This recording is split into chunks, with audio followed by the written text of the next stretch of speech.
안녕하십니까 성도 여러분. 오늘은 제7과 목요일입니다.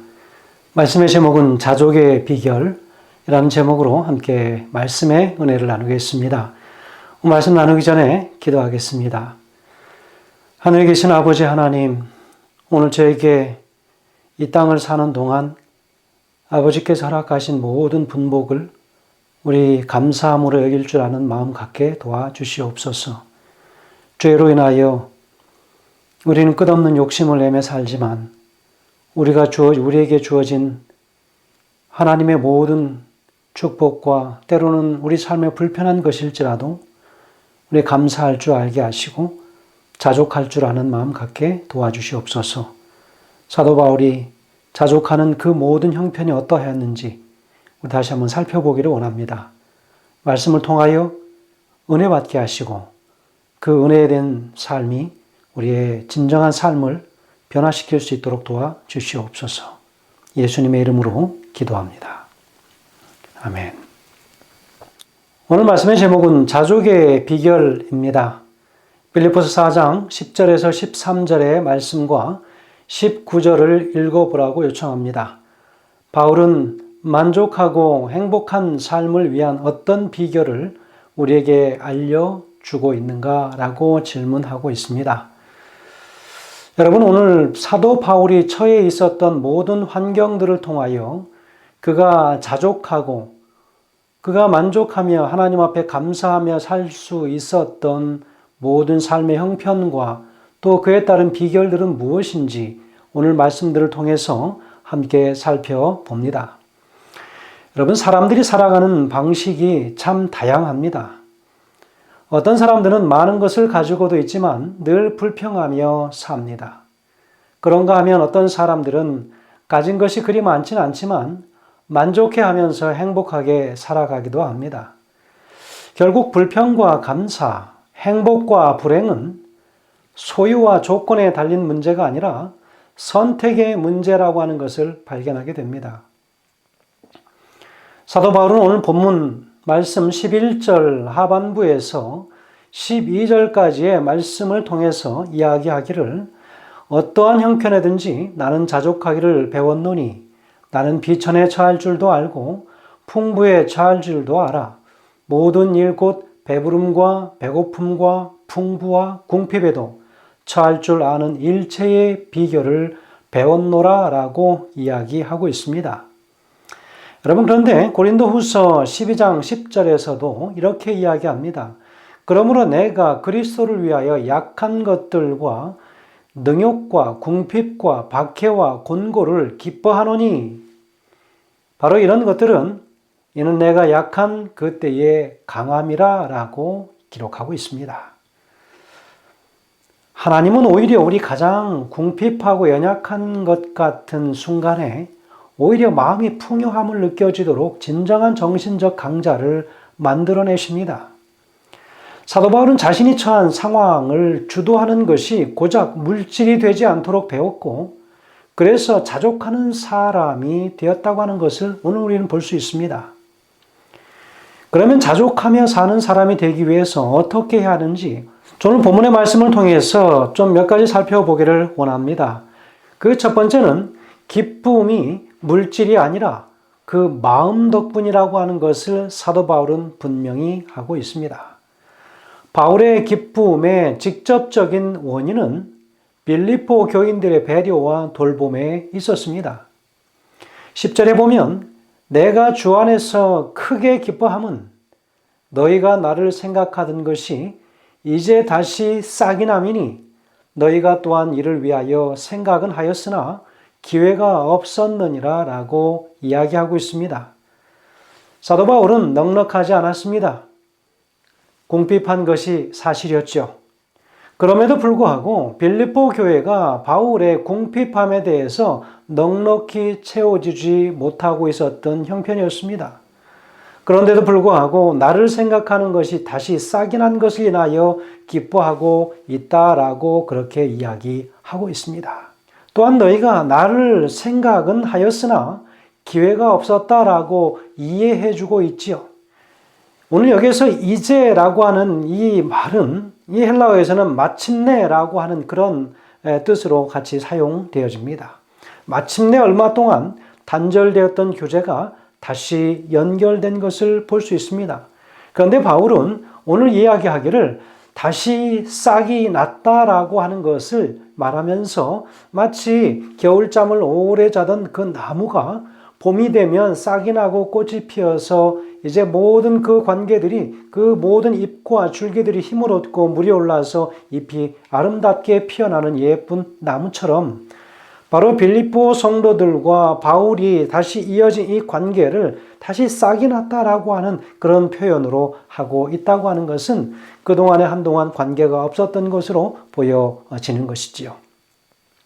빌립보 교인들은 항상 사도 바울을 돕고자 하는 사려 깊은 마음과 계획을 가지고 있었지만 적절한 기회와 여건이 허락되지 않았던 것을 볼 수 있습니다.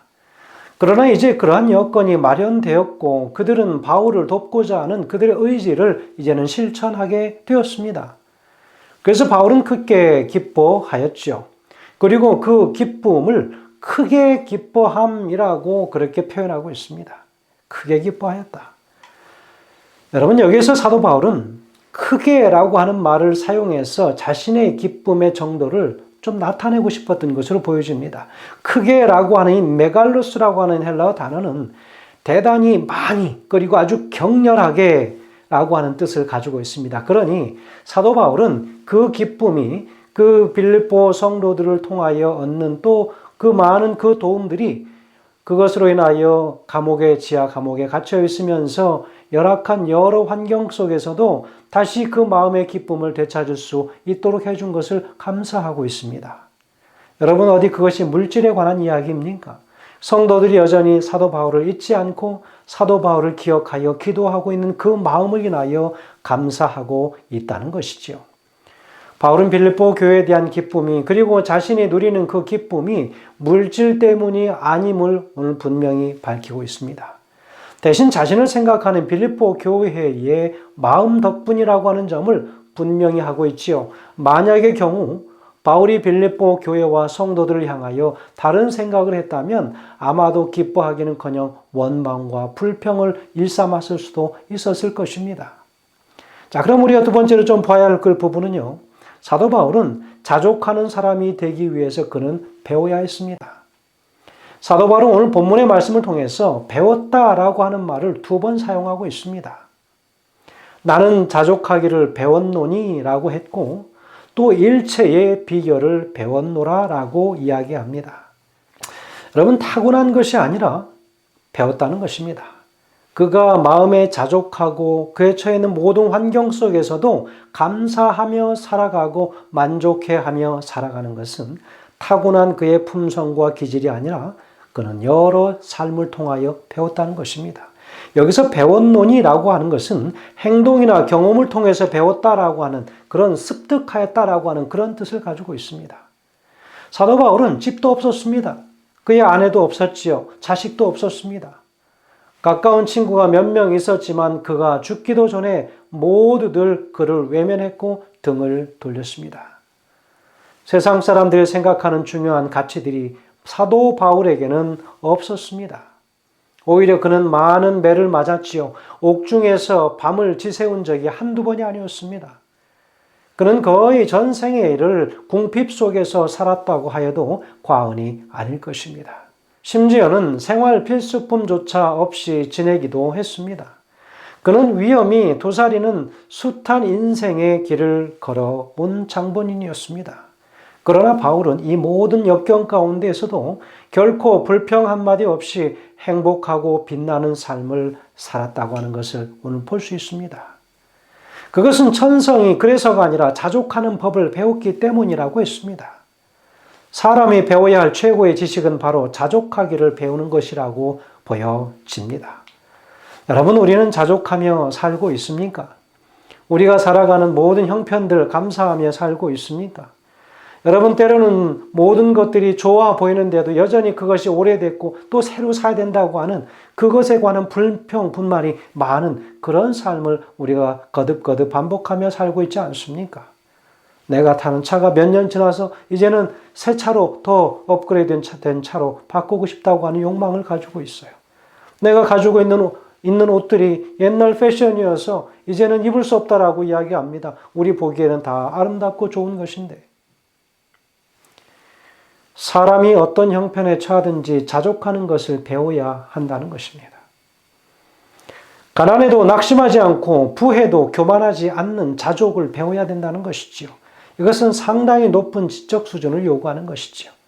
그러나 사도 바울은 그것은 그냥 체득되는 것이 아니라 많은 경험과 그리고 그런 삶의 노하우를 통하여 얻게 되는 것이라고 이야기합니다. 그것은 태어나면서부터 몸속에 우리는 지니고 사는 것이 아니라고 하는 것을 말합니다. 자족하지 못하니까 불행한 것입니다. 불행은 어떤 형편이 주어진 것이 불행이 아니라 내 마음이 불행하면 불행한 삶을 사는 것입니다.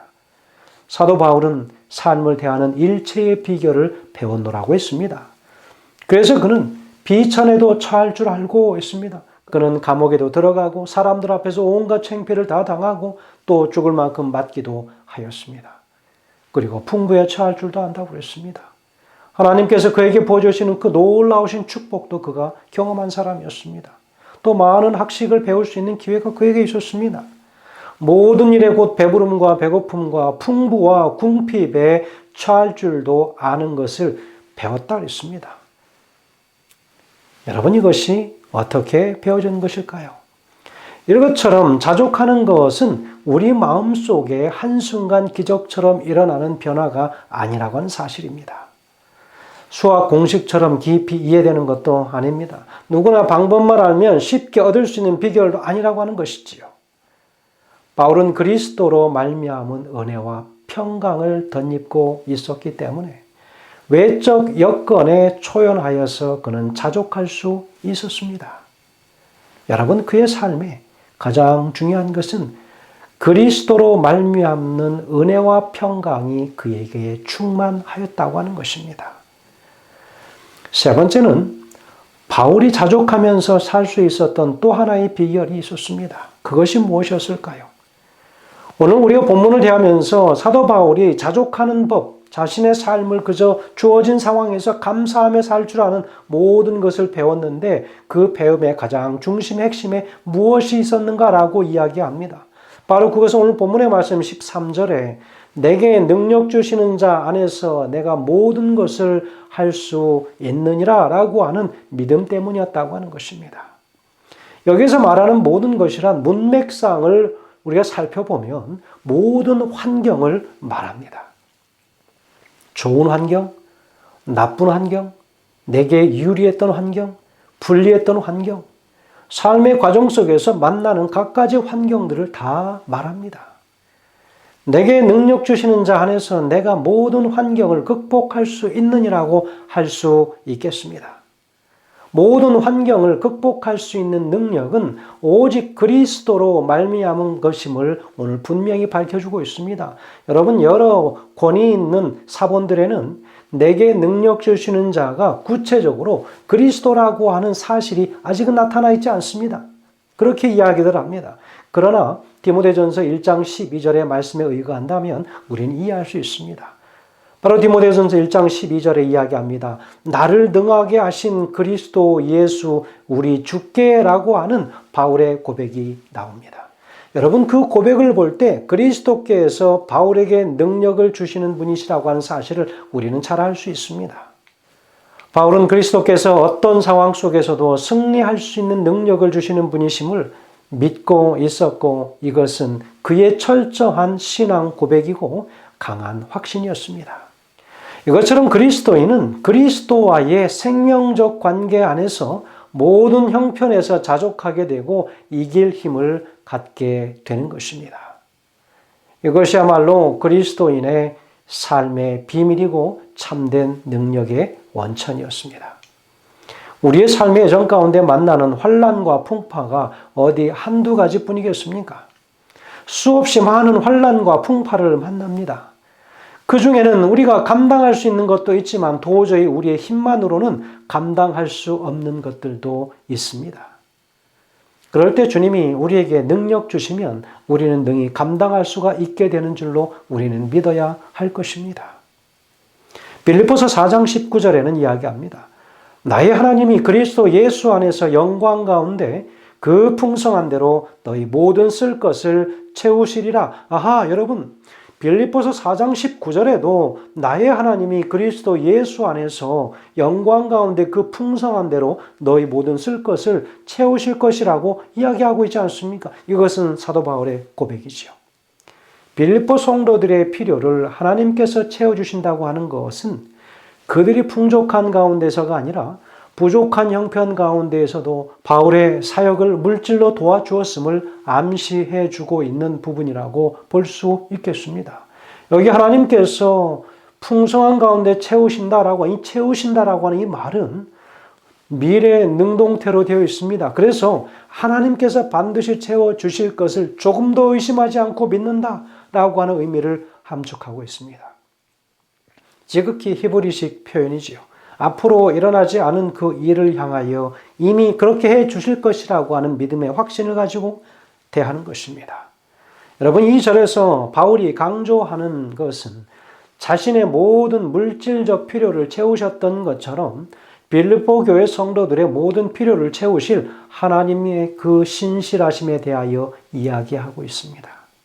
고린도후서 8장 9절에는 이야기하고 있습니다. 우리 주 예수 그리스도의 은혜를 너희가 알거니와 부요하신 자로서 너희를 위하여 가난하게 되심은 그의 가난함을 인하여 너희로 부요하게 하려 하심이니라 라고 이야기하고 있습니다. 성도 여러분, 오늘 우리는 어떤 삶에 자족하고 계십니까? 여러분께서 처하신 모든 삶에 감사함으로 자족하여 받아들이고 계십니까? 아니면 우리의 삶이 살아가는 모든 정황들이 그저 불만투성입니까? 아니면 무엇인가 늘 새롭게 더 많은 것들을 채우기 위하여 부족함에 관한 연속적인 그런 마음의 그런 자세를 가지고 생애하고 계십니까? 오늘 사도 바울은 그가 처해 있는 상황은 절대적으로 우리보다 못한 형편이었습니다. 악조건이었지요. 그에 비하면 우리는 더 나은 형편 속에 존재하고 있는 모든 그리스도인들의 형편 아니겠습니까? 여러분, 우리는 감사해야 합니다. 그리고 자족해야 할 줄 압니다. 그래서 하나님 우리가 가진 모든 것들을 하나님의 사역을 위하여 기꺼이 우리가 헌신하고 사용함으로 우리를 위하여 더 많은 것들을 채워주실 것을 기대하며 우리는 생애하는 것입니다. 여러분, 오늘 우리의 삶을 기쁘게 받아들이시고 주어진 생애를 감사함으로 자족할 줄 아는 그런 생애를 살기를 간절히 소원합니다. 자족하는 삶의 가장 핵심은 예수 그리스도로 오늘 우리 마음을 채우고 있느냐라고 하는 것입니다. 때로는 부족한 형편이지만 그 속에서도 무엇인가 남을 위하여 나누고 도울 수 있는 그런 마음의 여유를 가지고 생애하는 우리 모든 믿음의 식구들 되시길 간절히 바라면서 말씀 줄이겠습니다. 감사합니다. 기도하겠습니다. 하늘에 계신 아버지 하나님, 오늘 우리에게 주신 모든 필요들을 인하여 감사합니다. 부족할 때마다 채워주시고 기다리면 채워주셨던 또 우리가 간구한 모든 것들을 하나님의 시간에 정확하게 주셨던 아버지 하나님, 우리의 간절한 기도가 무엇인지 아시오니 우리가 간구한 것도 주시지만 미처 우리가 간구하지 못한 것도 채워주실 줄 저희는 확신합니다. 여러 어려움 가운데 있는 우리 믿음의 동역자들이 있습니다. 그 모든 기도를 들으시고 우리 주님 그들의 가장 어려운 것들을 해결하시고 채워주시기를 간절히 간구합니다. 그러나 하나님 앞에 자족하며 살 수 있는 그 마음의 여유도 허락하여 주시기를 예수님의 귀하신 이름으로 간절히 기도합니다. 아멘.